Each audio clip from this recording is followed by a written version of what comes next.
परम मांगलिक ग्रंथ श्री गोमठ सारथी जीवकांड है। इसके रचयिता आचार्य भगवान श्रीमद नेमि चंद्र सिद्धांत चक्रवर्ती हैं। इसमें 20 प्ररूपणाओं का वर्णन है।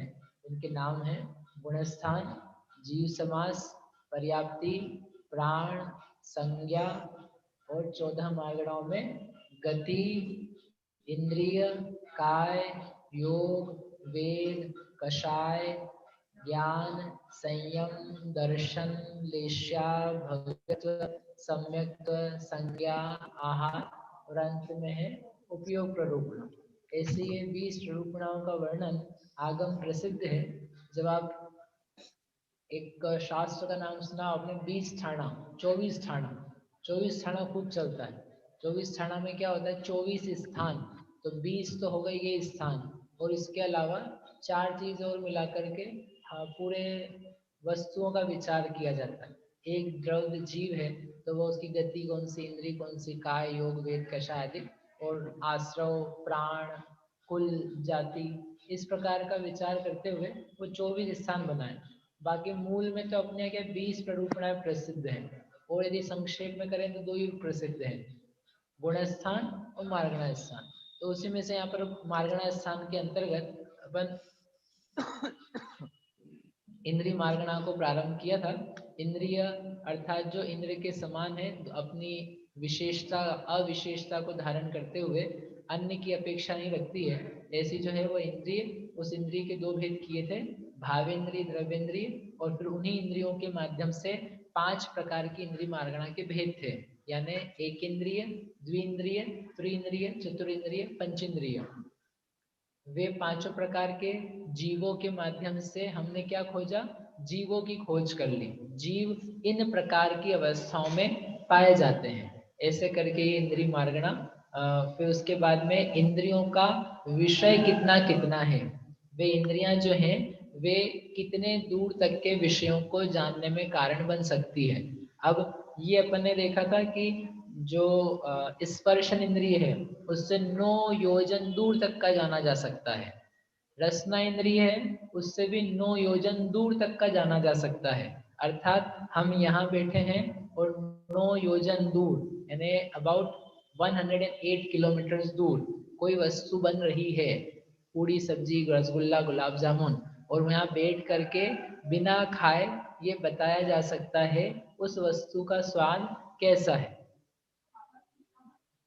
आवाज कम आ रही है? किसको कम आ रही है? किसी किसी को नहीं, 2 फरीदाबाद वाला एक अंकल होंगे एक तो। किन ने बोला है? हाँ, तो बाकी लोगों को भी आ रही क्या, उनसे पूछ लो। अन्य लोगों को आवाज ठीक आ रही कि कम ज्यादा आ रही है? क्योंकि अपना सेटअप सब सेम है।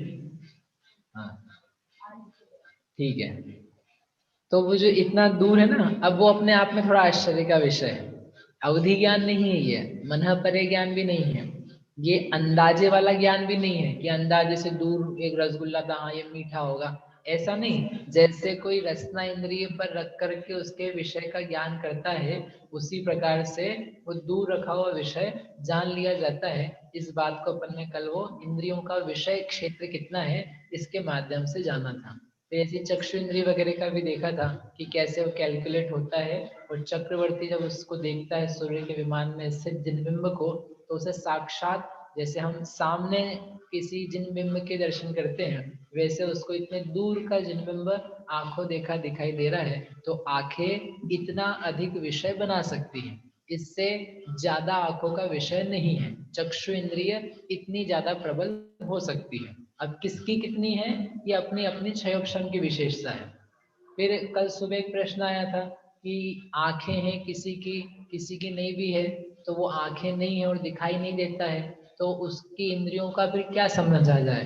किसी के कर्ण काम नहीं दे रहे हैं, किसी की रसना कट गई है, कोई गूंगा बहरा है, तो इस प्रकार की स्थितियां हैं।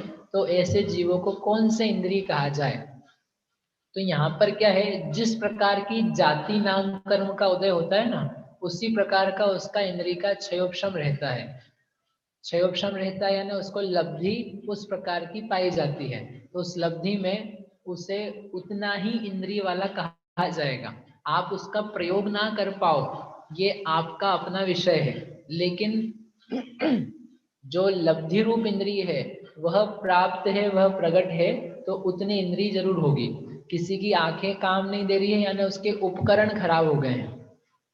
शरीर नाम कर्म संबंधी, अंगोपांग नाम कर्म संबंधी जो विशेषता है उसके विकृत हो गई है, खराब हो गई है किसी बाह्य कारण से, अंतरंग कारण से।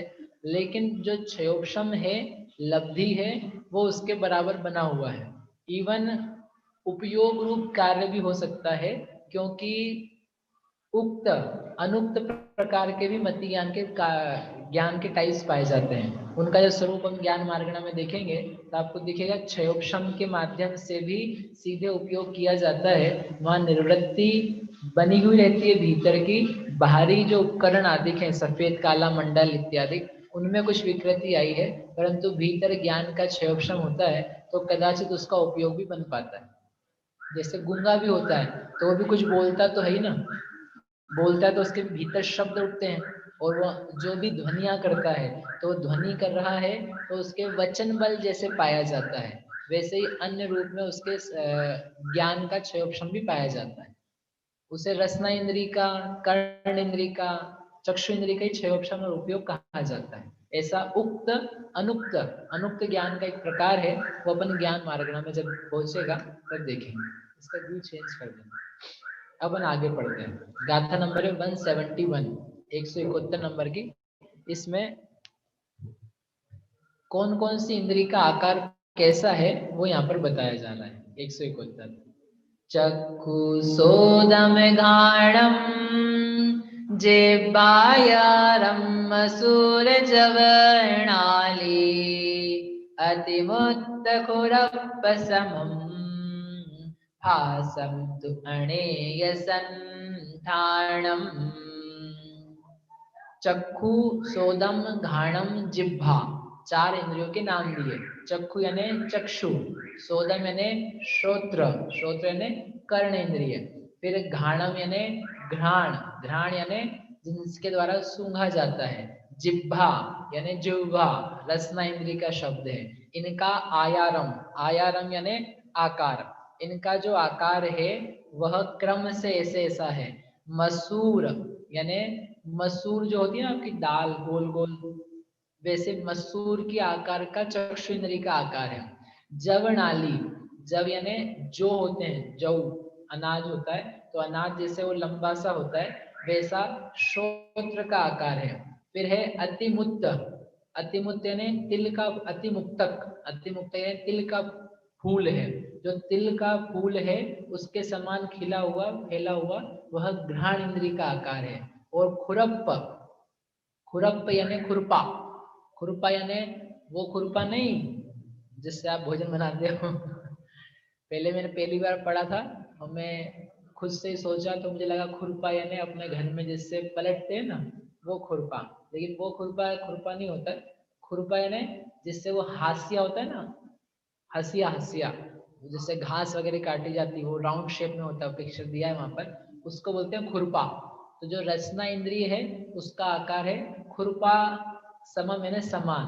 और भासम जो स्पर्शन इंद्रिय है वह अणेय संठानम, वह अनेक प्रकार के संस्थान यानी आकार वाली है, उसका कोई एक निश्चित आकार नहीं है, क्योंकि जैसा जितना बड़ा शरीर होता है वैसा उतना बड़ा उसी आकार की क्या हो जाती है, स्पर्शन इंद्रिय हो जाती है। ऐसा करके ये इंद्रियों के आकार बताए हैं। चक्षु इंद्रिय गोल, मसूर के दाने के आकार, मतलब मसूर का दाना तो बहुत बड़ा हो जाता है, आपको उतना साइज नहीं लेना है, उस प्रकार का आकार, तो वह गोल सूक्ष्म प्रकार की पाई जाती है। जो घ्राण है वह जव की नाली के समान सीधी है, यानी ये जो नाक है ना इतनी बड़ी दिखाई दे रही है, ये तो क्या बताया था, उपकरण। जो निर्वृत्ति है अभ्यंतर और बाह्य, उस निर्वृत्ति का यहाँ पर आकार बताया जा रहा है। ना उपयोग और लब्धि का आकार होता है और उपकरणों का आकार है, वो तो भिन्न भिन्न प्रकार का अपना अपना है, परंतु भीतर भीतर जो निर्वृत्ति बनी है उसका यहाँ पर आकार दिया है। तो जव की नाली के समान है, तिल के फूल के समान है घ्राण का आकार, और रसना इंद्री जो है इतनी बड़ी, तो इतनी बड़ी पूरी तो रसना इंद्री नहीं है। जहां से टेस्ट का ज्ञान होता है, उस टेस्ट के ज्ञान रूप जो रचनाएं हैं उसका आकार है खुरपे के समान गोल घुमा हुआ सा। और स्पर्श इंद्री आपको पता लग ही रही है। आपको पता है स्पर्श इंद्री कहाँ कहाँ पाई जाती है? पूरे शरीर में कि ऊपर ऊपर? ये स्पर्श इंद्री ये सब बच्चे समझते हैं। यहाँ पर क्या है स्पर्श इंद्री, और भीतर क्या है? जितना जितना शरीर के पार्ट्स वगैरह है ना, वो सारी की सारी क्या है स्पर्श इंद्री का स्थान है। वहां पर सर्वत्र स्पर्श इंद्री के माध्यम से ज्ञान होता है। संगीता दीदी, कभी पेट दुखा आपका? आपको पता लगता है पेट दुखता है तो? सिर दुखता है पता लगता है? आंखें दुखती पता लगता है? तो वो कैसे पता लगता है? स्पर्श इंद्री के माध्यम से। पेट दुखना, सिर दुखना, हाथ दुखना, गला दुखना, आंखें दुखना, ये जो कुछ दुखना दुखना पता लगता रहता है ना, ये किससे पता लगता है? आंखें नहीं दुख रही है, आंखें भी दुखे वो भी स्पर्श इंद्री से मालूम पड़ती है। काम दुखे वो भी स्पर्श इंद्री से मालूम पड़ते हैं। इन्हें ज्ञान काम करता है, यहाँ पर कुछ हो रहा है, घर्षण हुआ है, घर्षण होकर के गर्माहट हुई है, अच्छा नहीं लग रहा है, तो वो ज्ञान का कार्य है। यानी आपकी स्पर्शन इंद्रिय के माध्यम से जान करके उस विषय में राग द्वेष अलग से कर लिया जाता है, और वहां पर ज्ञान स्पर्श इंद्रिय संबंधी कहलाता है। समझ में? ऐसे ये पांचों इंद्रियों के आकार दिए। स्पर्श इंद्रिय के आकार इसलिए अनेक प्रकार के हो गए क्योंकि पूरा अपना शरीर ऐसा है, यहाँ पर पूरी स्पर्श इंद्रिय निवृत्ति रूप से। ऐसे ही कोई छोटा चींटी का जीव है, हाथी का जीव है, देव का, नारकी का, पेड़ का, पौधे का, हवा पानी का, जहां जहां जो जो जैसे जितने जीवों के आकार हैं वो सब स्पर्शन इंद्रिय संबंधित दिखाई देते हैं। इसलिए स्पर्शन इंद्रिय अणेय संठानम, अनेक प्रकार के आकार वाले हैं। ठीक है, चलो माइक दे दो इनको एक। हाँ, जो कुछ आपके भीतर हड्डी, खून, ब्लड और हार्ट, जिगर, फेफड़ा, किडनी, ये सब क्या है? ये आपके शरीर के पार्ट है ना, ये सब जगह आत्म प्रदेश पाए जाते हैं। स्पर्शन इंद्रियाकार रूप से है वो सब। नहीं तो आप कौन सी इंद्रिय मानोगे उसको? ब्लड में ही मालूम पड़ता ना कुछ कुछ। बाल जो है, बाल स्पर्शन इंद्रिय नहीं है, क्योंकि बाल तो निकल जाते हैं। यहाँ आत्मा के प्रदेश भी नहीं है, इसलिए ना निवृत्ति है, ना बाह्य, ना अभ्यंतर, और लब्धि उपयोग तो अवश्य नहीं है। तो ये सब नहीं होने से ये इंद्रिय नहीं है। जो आपके नाखून भी हैं, वो नाखून भी इंद्रिय नहीं है, और इसलिए उनको काट लेने पर भी किसी प्रकार का दर्द वगैरह नहीं होता। खींचो तो दर्द होगा हो, लेकिन वो खींचने से दर्द जो है वो चूंकि चिपका हुआ आपके स्पर्शन इंद्रिय से है, तो उस स्पर्शन इंद्रिय संबंधित दर्द होता है। लेकिन बाल अपने आप में काटे जाते तो कोई चिल्लाता है क्या? नाई की दुकान पे नहीं चिल्लाते, क्योंकि उसमें जान नहीं है, उसमें आत्मा के प्रदेश भी नहीं है, इसलिए वे स्पर्शन इंद्रिय रूप भी नहीं है। शरीर का मल रूप पार्ट है, वह गंदगी है, खराबी है, वो निकलती है।